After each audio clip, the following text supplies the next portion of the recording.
जोहार दोस्तों, फिर से हमारा यूट्यूब चैनल में आपका स्वागत है। चलिए आज 30 क्वेश्चन डिस्कस करते हैं। वो भी ऑब्जेक्टिव पे आप हमें कमेंट करके बताइएगा आपका नंबर कितना आया है। तो पहला क्वेश्चन आपके सामने ये है कि जापान की मुद्रा क्या है? डॉलर, येन, रेनबी, यूरो। तो आपका आंसर क्या हो जाएगा? आपका येन, जापान येन, जापान येन। नेक्स्ट क्वेश्चन, क्वेश्चन नंबर 2 है कि भारत फरक्का बांध विवाद किन दो देशों के बीच में है? बांग्लादेश तथा नेपाल, भारत तथा नेपाल, भारत तथा बांग्लादेश, भारत तथा नेपाल। तो आपको आंसर बताना है, तो इसका आंसर आपका क्या हो जाएगा? भारत और बांग्लादेश के बीच में फरक्का बांध विवाद है। क्वेश्चन नंबर 3, हाल ही में चर्चा मेरे भारत सुब्रमण्यम का संबंध किस खेल से है? देखिए यहाँ पे पूरा किस खेल से है, ठीक है। और इसका नाम क्या है आपका? तो ये है भारत सुब्रमण्यम, ठीक है। तो देखिए एस से सुब्रमण्यम और एस से आपका क्या हो जाएगा? आपका शतरंज का खिलाड़ी है ये। नेक्स्ट क्वेश्चन है कि साहित्य का प्रतिष्ठित ज्ञानपीठ पुरस्कार 2022 में किस साहित्य को दिया गया है? तो आपका आंसर क्या हो जाएगा? ए है अजय शर्मा, बी दामोदर मौजी, सी नीलम फुकन, ए गिरधारी। तो आपका आंसर बी हो जाएगा, दामोदर मौजी। आप हमको कमेंट करके ज़रूर बताइएगा दोस्तों कि आपका नंबर कितना आ रहा है। झारखंड से रिलेटेड ये सभी एग्ज़ाम में आपको काम में आ सकते हैं, क्योंकि जीके जीएस है, कोई भी एग्ज़ाम दीजिए।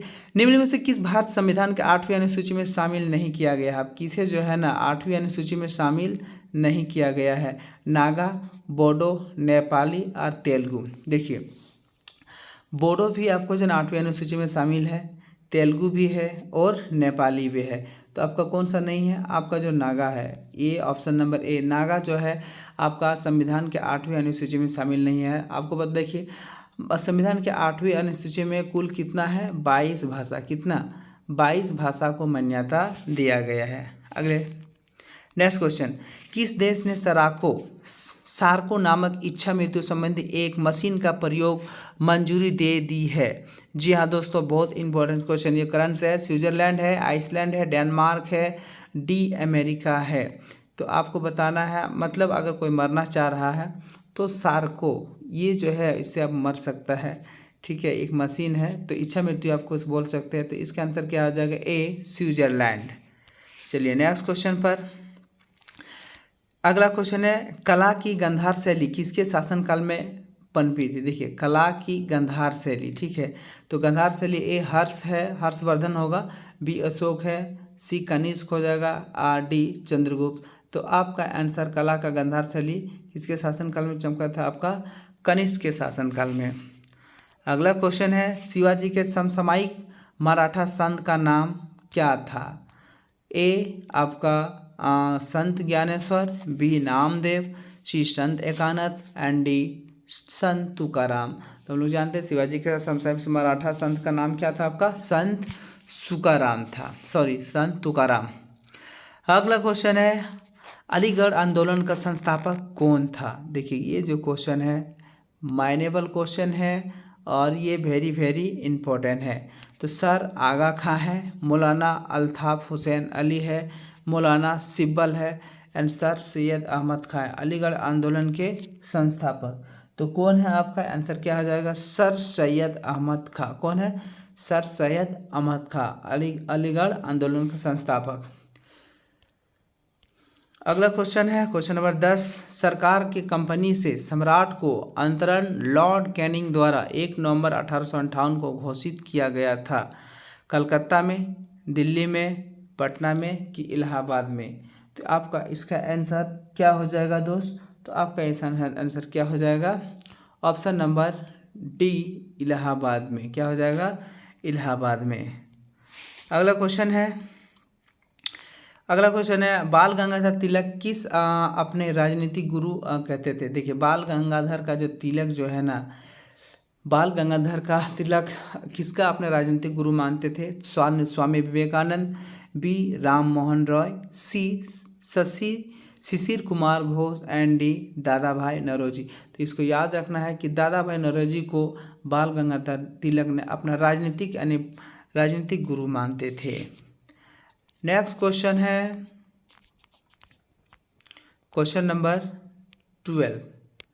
भारत में सबसे पुराने गिरजाघर यानी सेंट थॉमस किस राज्य में स्थित है?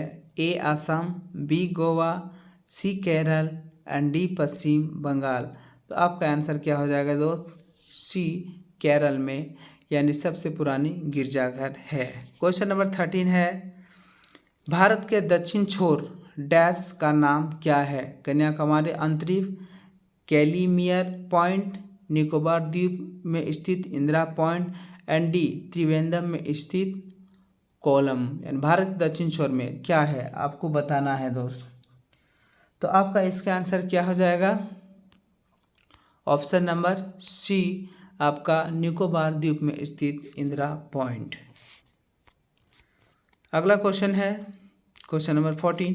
निम्नलिखित में से कौन सा कथन सही है? महादेव पहाड़ियाँ मैकाल पहाड़ी के पश्चिम में है, बी महादेव पहाड़ियाँ कर्नाटक पठार के हिस्सा है, सी महादेव पहाड़ियाँ छोटानागपुर पठार के पूर्व में है, डी महादेव पहाड़ियाँ अरावली पर्वत के श्रेणी का हिस्सा है। तो महादेव पहाड़ियाँ। तो क्वेश्चन नंबर आपको निम्नलिखित कौन सा कथन आपको सही है? कौन सा जो आपका जो ये जो है ना सही है क्या, उसको हमको क्या करना है दोस्त? छांटना है। ठीक है, तो आपका 14 का आपका आंसर क्या हो जाएगा? महादेव पहाड़ियाँ मैकाल पहाड़ी में, मैकाल पहाड़ी के कहाँ पे है? पश्चिम में। कहाँ पे है? ऑप्शन नंबर ए सही होगा। Question number 15। पर्यावरण आयोजन के साथ मूलतः संबंधित संगठन क्या है? CSIR, NEER Neri, NCIFRI and ICAR। ये क्वेश्चन वेरी इंपॉर्टेंट है दोस्त। तो आपको याद रखना है पर्यावरण से संबंधित आपका क्या हो जाएगा? आपका नेरी हो जाएगा। Question number 16। निम्नलिखित में से किनका उत्पादन खरीफ के मौसम में नहीं किया जाता है? देखिए हम लोग जानते हैं जो झारखंड में जो है ना 3 प्रकार का फसल बोया जाता है। एक है आपका रबी फसल, ठीक है, एक आपका क्या आपका एक रबी है, सॉरी, एक पहला फसल आपका क्या है? एक है आपका रबी फसल, एक है आपका खरीफ फसल और एक है आपका जायद फसल। ठीक है, तो रबी जैसे गेहूं हो जाएगा, चना हो जाएगा, ठीक है, खरीफ में आपका धान हो जाएगा, मक्का हो जाएगा, जायद में आपको जानते हैं जो गर्मी वाला सीजन में उगाया जाता है। ठीक है, तो ये सब आपका इसका आंसर क्या होगा कि उत्पादन खरीफ मौसम में नहीं किया जाता। देखो खरीफ तो एक बाजरा और चावल, खरीफ में मौसम में नहीं किया जाता। मक्का और ज्वार, सी ज्वार और सरसों, ज्वार और चावल। तो कौन सा? देखिए जौ और सरसों ये जो है ना आपका खरीफ में नहीं है, आपके सब रबी फसल का एक उदाहरण है। 17 कह रहा है कि भारत लौह अयस्क का निर्यात मुख्यतः किस देश को करता है? भारत लौह अयस्क का निर्यात मुख्यतः किस देश को करता है? A Japan, B Bhutan, C Indonesia, D रूस। तो भारत लौह अयस्क का निर्यात मुख्यतः किस देश को करता है? तो आपका आंसर क्या हो जाएगा? देखिए भारत जो है सबसे ज़्यादा अभी लोहा किसको दे रहा है? जापान को दे रहा है दोस्त। ठीक है, अगला क्वेश्चन है अंतर्राष्ट्रीय जैव विविधता दिवस किस तारीख को मनाया जाता है? ये करंट से क्वेश्चन है तो इसको याद रखिएगा। 22 मई को अंतर्राष्ट्रीय जैव विविधता दिवस मनाया जाता है। अगला क्वेश्चन है 19। क्वेश्चन नंबर निम्नलिखित में से कौन सा कर केवल राज्य सरकार द्वारा लगाया जाता है? देखिए मनोरंजन का कर, संपत्ति का कर, आय कर एंड निगम कर। देखिए ये जो है ना कौन सा कर, जिसे देखिए अगर बात करें ना, देखो कर दो तरह का, एक राज्य सरकार सेंट्रल लेवल में होता है और एक आपका स्टेट लेवल। देखिए ये जो है ना आय कर ये तो आपका सेंट्रल से है, निगम कर जो है ये भी सेंट्रल से है, संपत्ति का कर ये तो आपका भी आपका किससे है?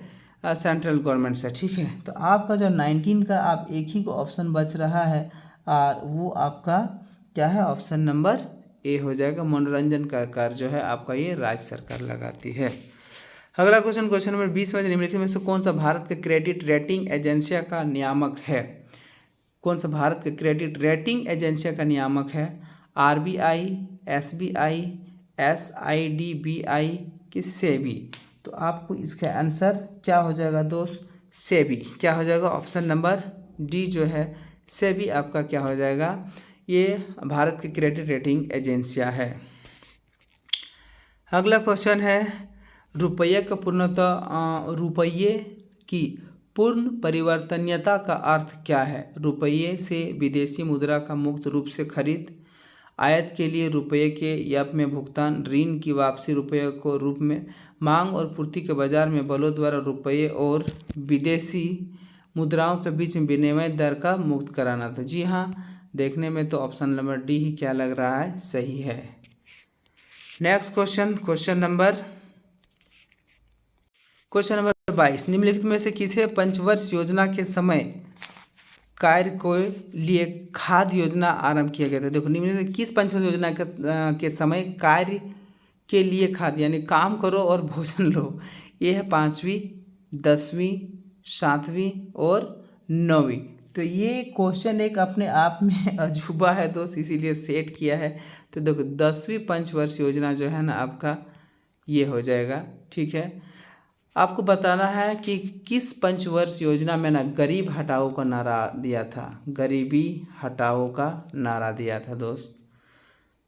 चलिए, तो इसका आंसर 10वीं हो जाएगा। क्वेश्चन नंबर 23 है, संविधान सभा ने भारत के संविधान को कब अंगीकृत किया था। देखिए अब यहाँ पर आ जा रहा था अंगीकृत कब किया था और एक लागू कब होता, ठीक है। तो यहाँ से दो तरह का क्वेश्चन है, ठीक है। तो देखिए अगर हम बात करेंगे ना कि अंगीकृत करने का, तो अंगीकृत बात करने का अगर अंगीकृत का बात आ जाता तो आपका इसका आंसर कितना हो जाएगा, बोले अंगीकृत का बात आएगा तो आपका अंगीकृत का बात आएगा तो आपका 26 नवंबर 1949 हो जाएगा, ऑप्शन नंबर डी।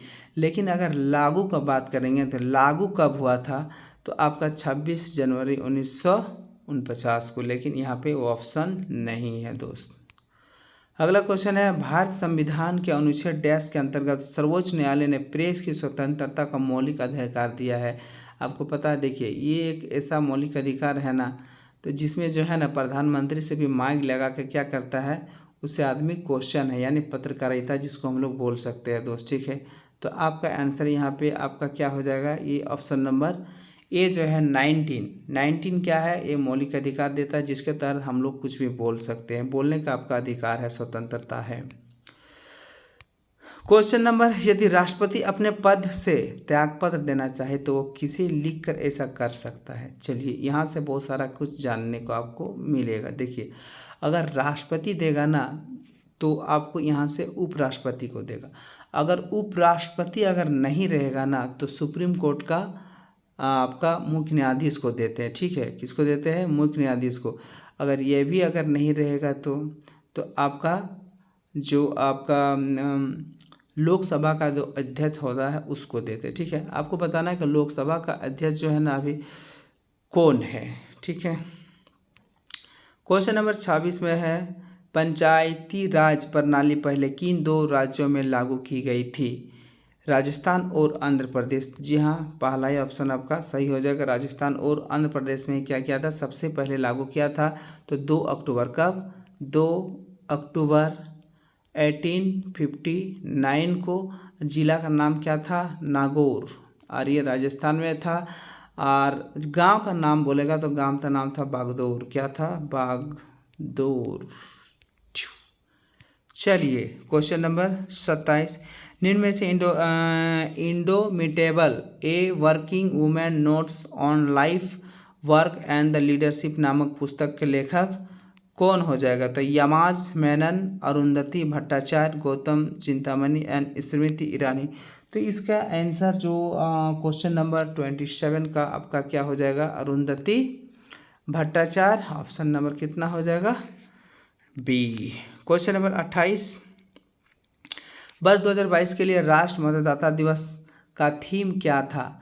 चुनावों को समावेशी, सुलभ और महावेगी बनाना, मजबूत लोकतंत्र तथा युवाओं की ताकत, कोविड के बीच लोकतंत्र की मजबूती, साक्षर युवा मजबूत लोकतंत्र। तो 2022 के लिए आपका क्या था, चुनाव, ठीक है। इसका आधार क्या था दोस्त, ठीक है। तो चुनावों को समावेशी, सुलभ और नहीं, ये मजबूत लोकतंत्र तथा युवाओं का ताकत। तो आपका इसका जो आंसर होगा ये पहला ही है, चुनावों को समावेशी, सुलभ और सहभागी बनाना। क्वेश्चन नंबर 29, TRYSEM ट्राइसीम की शुरुआत कब हुई थी? तो आपको ये बताना है कि ट्राइसीम का जो शुरुआत है इंडिया में कब किया गया था। तो आपका ऑप्शन नंबर कितना हो जाएगा? ऑप्शन नंबर बी 1979 को ट्राइसीम का शुरुआत हुआ था। लास्ट क्वेश्चन, आखिरी क्वेश्चन दोस्त, झारखंड की सबसे ऊंची चोटी कौन है? चलिए, तो ये तो लॉलीपॉप सा क्वेश्चन है। झारखंड का जो सबसे ऊंची चोटी है आपका क्या हो जाएगा? ये ऑप्शन नंबर कितना? ए। ऑप्शन नंबर ए जो है आपका आंसर सही हो जाएगा। ऑप्शन नंबर ए आपका क्या हो जाएगा? सही, पारसनाथ। क्या हो जाएगा आपका? ऑप्शन नंबर ए पारसनाथ ही जो सही राइट आंसर। चलिए, तो आपको बताना आपको 30 में से 30 आउट ऑफ 30 आपको कितना आया, कमेंट करके हमको ज़रूर बताएं। और अगर आप नया है तो हमारे चैनल को सब्सक्राइब करें और वीडियो को लाइक शेयर जो भी कर सकता है कीजिए। फिर से नेक्स्ट वीडियो में लेकर के आते हैं, हम एवरीडे वीडियो देते हैं दोस्त। चैनल को सब्सक्राइब कीजिएगा। जय हिंद दोस्तों।